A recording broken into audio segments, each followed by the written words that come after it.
Welcome students, कैसे हो आप लोग। आज मैं आप लोगों के लिए क्लास 10th का बहुत ही इंपॉर्टेंट टॉपिक लेके आया हूँ जिसका नाम है कोऑर्डिनेट ज्योमेट्री। क्लास 10th का ये बहुत ही इंपॉर्टेंट चैप्टर है, सिर्फ क्लास 10th के लिए। आप आगे हायर स्टडी के लिए जाओगे तो कोऑर्डिनेट ज्योमेट्री आपके बहुत ज़्यादा काम में आएगा। आज के लेक्चर में मैं आपको कोऑर्डिनेट ज्योमेट्री का बेसिक बताऊँगा कि जब तक आपको बेसिक का आइडिया नहीं होगा ना, आप क्वेश्चन नहीं सॉल्व कर पाओगे। तो सबसे पहले हम बेसिक जानेंगे। देखिए, क्लास 9th में आपने बेसिक पढ़ा है, लेकिन बहुत सारे ऐसे बच्चे हैं जिनको याद नहीं रहता है, तो उनके लिए मैं थोड़ा सा ओवरव्यू दे रहा हूँ ताकि आपको याद आ जाए कि एक्चुअली कोऑर्डिनेट ज्योमेट्री का बेसिक था क्या, जिससे क्या है कि आप 10th की कोऑर्डिनेट ज्योमेट्री ईजिली समझ पाओगे। आज के लेक्चर में हम कवर क्या करेंगे। सबसे पहला चीज़ हम आज कवर करेंगे basic of coordinate geometry.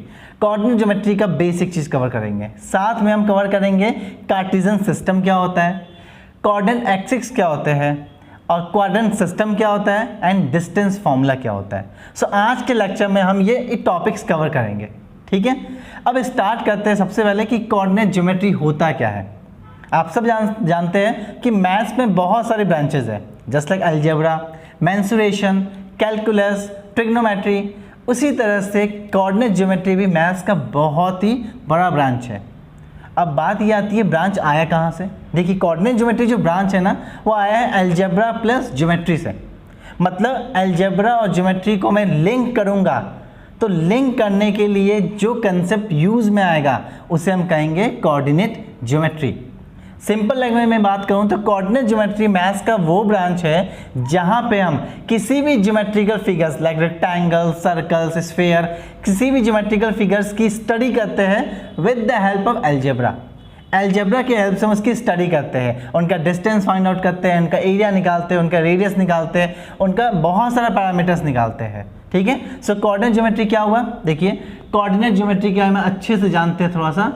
Coordinate geometry maths का वो ब्रांच है जहां पे हम ज्योमेट्रिकल फिगर्स की एनालिसिस करते हैं, या हम बोल सकते हैं ज्योमेट्रिकल फिगर्स की स्टडी करते हैं with the help of algebra.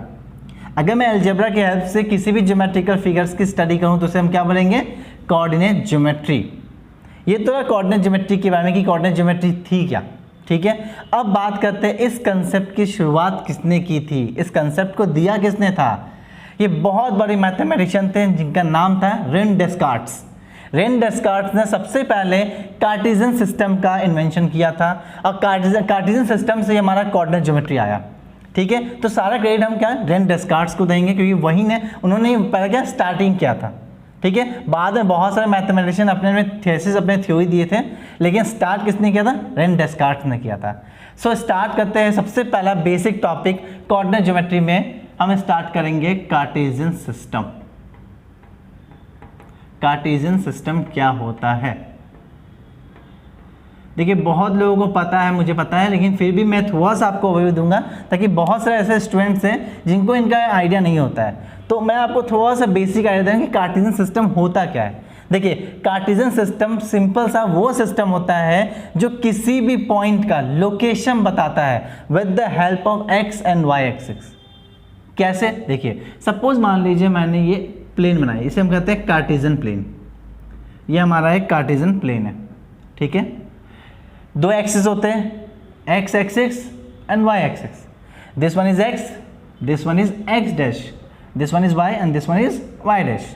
इनके इंटरसेक्शन पॉइंट को क्या बोलते हैं, ऑरिजिन। बहुत बार फिल इन द ब्लैंक्स में आता है the intersection point of the X and Y axis is called as dash. तो आपको क्या लिखना है, ऑरिजिन लिखना है, ठीक है। ऑरिजिन आपका इंटरसेक्शन पॉइंट होता है एक्स और वाई एक्सिस का। सपोज मान लीजिए यहाँ पे मैं किसी भी क्वाड्रेंट में, ये आपका फर्स्ट क्वाड्रेंट है, ये आपका सेकंड क्वाड्रेंट है, ये थर्ड क्वाड्रेंट है, और ये आपका फोर्थ क्वाड्रेंट है। अगर मैं चाहूँ आपके लिए लिख देता हूँ, ये फर्स्ट क्वाड्रेंट, ये सेकेंड क्वाड्रेंट, ये थर्ड क्वाड्रेंट, ये फोर्थ क्वाड्रेंट, ठीक है। इसे कहते हैं हम क्वाड्रेंट सिस्टम। इस कार्टेशियन प्लेन के अंदर ये 4 आपके क्वाड्रेंट्स होते हैं, उसे हम कहते हैं quadrant system. First quadrant, second quadrant, third quadrant, fourth quadrant. First quadrant में एक्स और वाई दोनों क्या होते हैं, आपके प्लस होते हैं। एक्स और वाई दोनों क्या होते हैं, पॉजिटिव होते हैं, क्योंकि ऑरिजिन के right hand side x positive होता है, ऑरिजिन के लेफ्ट हैंड साइड एक्स क्या होता है, नेगेटिव होता है। ऑरिजिन के अबव क्या होता है, वाई एक्सिस पॉजिटिव होता है और बिलो क्या होता है, नेगेटिव होता है। इसलिए देखिए फर्स्ट क्वाड्रेंट में हमारा एक्स आपका पॉजिटिव है, वाई आपका पॉजिटिव है, तो इसलिए एक्स और वाई दोनों क्या हुए, पॉजिटिव है। अगर मैं सेकंड क्वाड्रेंट की बात कहूँ तो एक्स आपका नेगेटिव है पर वाई क्या है, हमेशा पॉजिटिव है, तो यहाँ पे ये क्या हो जाएगा, माइनस प्लस। क्योंकि किसी भी कोऑर्डिनेट पेयर को, या इसे मतलब ऑर्डर पेयर में पहला जो होता है उसे हम कहते हैं एक्स और इसे कहते हैं वाई। ऑर्डर पेयर क्या होता है, एक्स कॉमा वाई कहते हैं। ऑर्डर पेयर में एक्स होता है एक्स कोऑर्डिनेट, वाई होता है वाई कोऑर्डिनेट। लेकिन बहुत बार इसके अदर नेम भी होते हैं, ठीक है। इसका अदर नेम क्या है, एक्स को बोलते हैं एब्सिसा, ये इसका अदर नेम है। देखिए काम में तो नहीं आएगा लेकिन बहुत सारे क्वेश्चन में क्या होता है ना कि आपको इस लैंग्वेज में दे देगा, तो इसका नाम होता है एब्सिसा। और वाई कोऑर्डिनेट को बोलते हैं ऑर्डिनेट, वाई कोऑर्डिनेट को क्या बोलते हैं, ऑर्डिनेट। और ये दोनों मिलकर बनाते हैं ऑर्डर्ड पेयर, ये ऐसे बोलते हैं कोऑर्डिनेट्स, ठीक है। सो एक्स और वाई क्या होता है, एक्स नेगेटिव होता है, वाई पॉजिटिव होता है। अब मूव करते हैं थर्ड क्वाड्रेंट में। थर्ड में देखिए वाई नेगेटिव है और एक्स भी नेगेटिव है, तो ये दोनों क्या होते हैं, नेगेटिव होते हैं। और फोर्थ क्वाड्रेंट में क्या होता है, एक्स पॉजिटिव है और वाई नेगेटिव है। तो ये आपको थोड़ा सा आइडिया होना चाहिए कि कौन से क्वाड्रेंट में कौन सा कोऑर्डिनेट क्या होता है, क्योंकि बहुत बार क्या होता है ना कि जब आप क्वेश्चन सॉल्व करोगे तो उसके फिगर को जब इस फॉर्म में बनाओगे ना तो टीचर को स्टडी करने में आसानी होती है और आपको क्वेश्चन सॉल्व करने में बहुत मज़ा आएगा, ठीक है। तो अभी तो मैंने क्या क्या बात की आपको, कोऑर्डिनेट ज्योमेट्री होता क्या है, कोऑर्डिनेट ज्योमेट्री का कंसेप्ट दिया किसने है, कार्टेशियन सिस्टम क्या होता है, आपके क्वाड्रेंट सिस्टम क्या होते हैं, उसमें क्वाड्रेंट्स क्या होते हैं, क्वाड्रेंट्स के आपके हर एक क्वाड्रेंट्स में एक्स और वाई की वैल्यू क्या होती है, ये हमने डिस्कस किया। अब मैं यहाँ पे आपको थोड़ा सा एक कंसेप्ट देना चाहूँगा कोऑर्डिनेट एक्सिस की, कि कोऑर्डिनेट एक्सिस क्या होता है। ठीक है, बहुत बार क्या होता है ये टर्म आपके क्वेश्चन में यूज़ होगा, तो क्या होता है जब आपको इसका आइडिया आता है तो क्वेश्चन को करने में आसानी होती है आप लोगों को। ठीक है, मैं आपको एक एग्जांपल समझा रहा हूँ। सपोज मान लीजिए मैंने यहाँ पे एक पॉइंट कंसिडर कर लिया, मान लीजिए मैंने एक पॉइंट कंसिडर कर लिया। अब इस पॉइंट की वैल्यू कुछ भी है, मुझे पता नहीं क्या वैल्यू है, ठीक है, मैंने कोई रैंडम पॉइंट P सेलेक्ट कर लिया। अगर इस P से मैं एक परपेंडिकुलर ड्रॉ करता हूँ, किस पे, एक्स एक्सिस पे और वाई एक्सिस पे, तो ये जो परपेंडिकुलर है और ये जो परपेंडिकुलर है, इस परपेंडिकुलर को कहते हैं हम क्या, आपका कोऑर्डिनेट एक्सिस। तो कोऑर्डिनेट एक्सिस क्या होते हैं, coordinate axis are the perpendicular lines on the axis which gives the location of a point. Coordinate axis आपके वो परपेंडिकुलर लाइन है जो आपके एक्सिस पे ड्रॉ होते हैं और आपको किसी भी पॉइंट का लोकेशन का आइडिया देते हैं। ठीक है, मैं लिख देता हूं, आप नोट कर लीजिएगा। These are the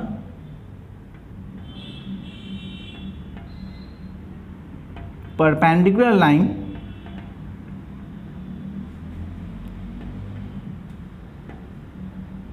on the axis which helps to find the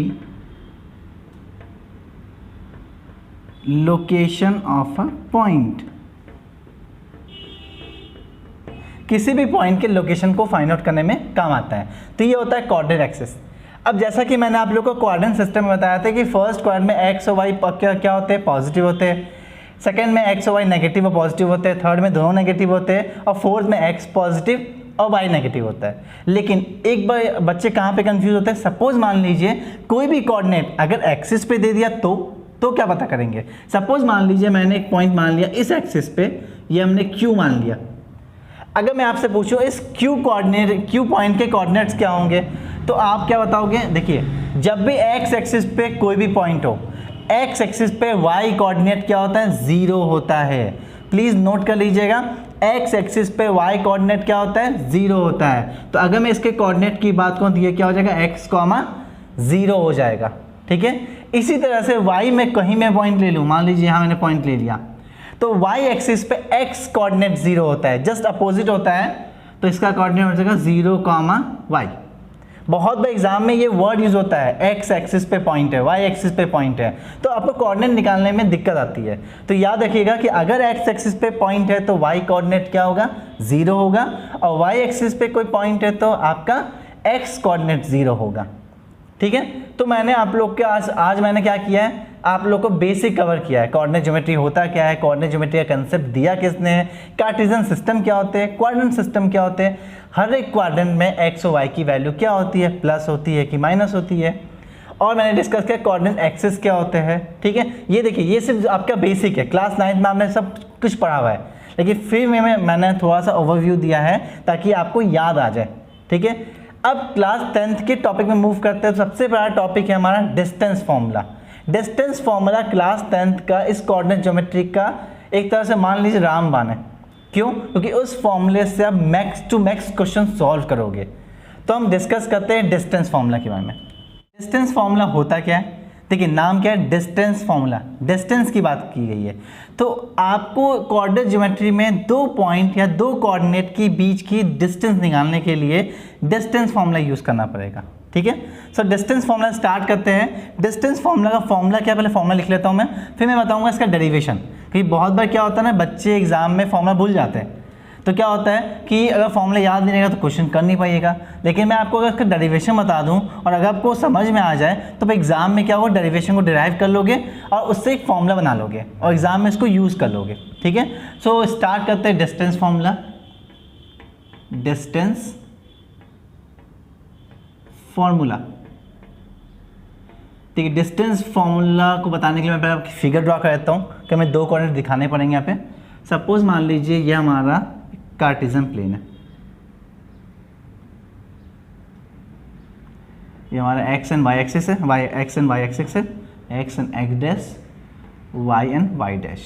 okay, suppose मान लीजिए मैंने एक पॉइंट मान लिया ए पॉइंट एंड यहाँ मान लिया मैंने बी पॉइंट, ये मान लीजिए बी पॉइंट और ये मान लीजिए ए पॉइंट। अब मैं इसके कोऑर्डिनेट्स को मान लेता हूँ। इसका कोऑर्डिनेट मैंने मान लिया x1, y1 और b का मैंने क्या मान लिया, x2, y2। तो अगर आपको इन दोनों पॉइंट के बीच के डिस्टेंस निकालना है तो उसके लिए हम यूज़ करेंगे डिस्टेंस फार्मूला। डिस्टेंस फार्मूला होता क्या है पहले मैं बता दूं आपको।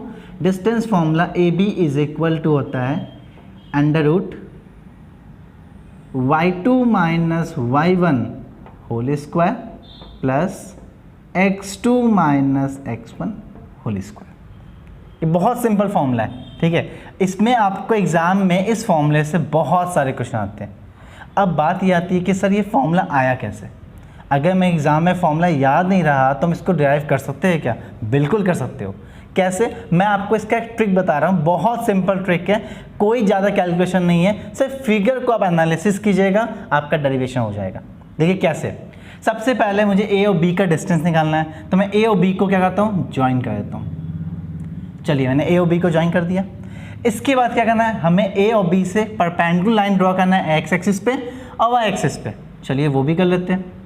तो ये मैंने ड्रॉ किया है यहाँ पे एक्स एक्सिस पे और बी का भी ड्रॉ किया है एक्स एक्सिस पे। ठीक है, दूसरा मैंने वाई के लिए भी ड्रॉ कर देता हूँ। ये मैंने वाई के लिए इधर ड्रॉ कर दिया और ये मैंने इसका इधर ड्रॉ कर दिया। ये एक्सिस थोड़ा छोटा हो गया, मैं फिर से थोड़ा सा उसको बड़ा कर देता हूँ ताकि आपको और अच्छे से समझ में आ जाए ये चीज़। ठीक है, यहाँ ड्रॉ कर दिया। ओके, चलिए अब बात करते हैं आगे हम। अगर मैं एक्स एक्सिस से बी पॉइंट की दूरी की बात करूँ, मतलब इसके लेंथ की बात करूँ, तो अब बताइए ये लेंथ क्या होगा।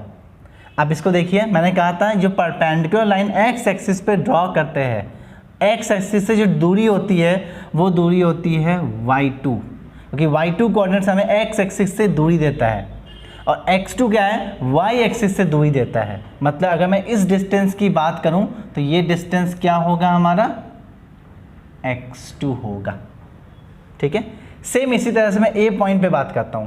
अगर a पॉइंट की बात करूं तो ये जो डिस्टेंस है, ये डिस्टेंस हमारा क्या होगा, y1 होगा। क्यों, क्योंकि ये आपका x एक्सिस पे है और मैंने कहा था कि अगर कोई कोऑर्डिनेट x एक्सिस पे कितनी दूरी पे है ये कौन बताएगा, y कोऑर्डिनेट बताएगा, और कोई भी पॉइंट y एक्सिस से कितनी दूरी पे है ये कौन बताएगा, x कोऑर्डिनेट बताएगा। प्लीज़ इसको याद रखिएगा, बहुत इंपॉर्टेंट पॉइंट है। वो x एक्सिस से जो पॉइंट आपका जितनी दूरी पे है उसका आइडिया y कोऑर्डिनेट देगा और y एक्सिस पे वो पॉइंट कितनी दूरी पे है इसका आइडिया x कोऑर्डिनेट देगा। इसलिए मैंने डिस्टेंस ये आपका यहाँ मेंशन किया है। अब मैं y एक्सिस से डिस्टेंस की बात करूँ तो ये डिस्टेंस क्या हो जाएगा हमारा, x1 हो जाएगा। ठीक है, अब मैंने डिस्टेंस तो निकाल लिया। अब इस डिस्टेंस का यूज़ क्या है, उसकी बात करते हैं। देखिए यूज़ कैसे करेंगे, सपोज मान लीजिए मैंने इस यहाँ पे एक ट्राइंगल ड्रॉ कर दिया और इस पॉइंट को C मान लिया। अब देख रहे होंगे आप ABC एक ट्राइंगल बन गया, एक परपेंडिकुलर लाइन है, ठीक है। सो अगर मैंने जो परपेंडिकुलर लाइन ड्रॉ किया है, अगर उसके पॉइंट को मैं कुछ मान लूँ तो कैलकुलेशन हमारा करना और आसान हो जाएगा। सपोज मान लीजिए मैंने इस पॉइंट को D मान लिया और इस पॉइंट को मैंने E मान लिया, और ये तो हमारा ओरिजिन है ही, ओके। अब फिगर को ध्यान से देखिए, अगर मैं ED की बात करूं, अगर मैं ED डिस्टेंस की बात करूं तो ED, फिगर को देखिएगा आप पहले, ये हमारा ED है, ठीक है। सो ED की वैल्यू हम क्या कर सकते हैं, OD माइनस OE लिख सकते हैं। अगर मैं OD में से OE को माइनस कर दूं, OD माइनस OE, अब देखिए ध्यान से इस फिगर को देखिए, अगर मैं ED निकालना मुझे और मैं अगर OD में से OE को माइनस कर दूं तो मुझे क्या मिल जाएगा, ED मिल जाएगा। तो OD की वैल्यू क्या है, OD हमारा क्या है, x2 है। OD हमारा क्या है, x2 है, कि ये लेंथ हमारा इसके इक्वल होगा। और अगर मैं OE की लेंथ की बात करूं तो OE लेंथ किसके इक्वल होगा, इस डिस्टेंस के इक्वल होगा, मतलब आपका x1 होगा। तो ED की वैल्यू क्या आ गई आपकी, x2 माइनस x1। अब बात करते हैं BC की, ये BC है हमारा।